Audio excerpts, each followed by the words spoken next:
Wes Streeting, the Health Secretary, says, well, don't get upset about all of the sources and briefing and all of that sort of, stuff that you've been hearing in the run-up to the Green Paper. Things that have been briefed by people inside the government often. But given the opportunity to knock down people's concerns, he didn't. He didn't rule out the fact that personal independence payment will be frozen or cut. He did say that those with the most severe disabilities will still be supported.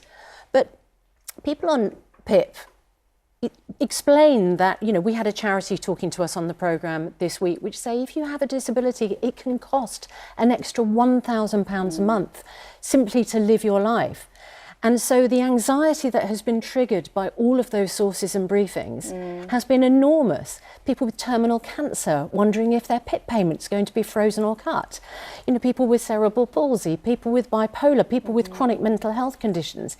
And I think the government, a Labour government, he pointed out it's a Labour government, should come out and say, these are the people who do not need to worry.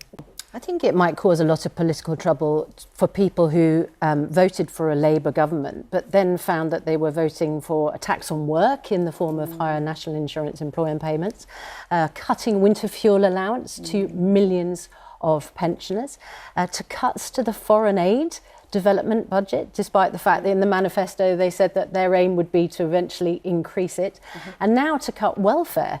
I mean, I just find it really interesting that you have, a Labour minister on who has to keep redefining what a Labour government is, because I think a lot of people think, is this it?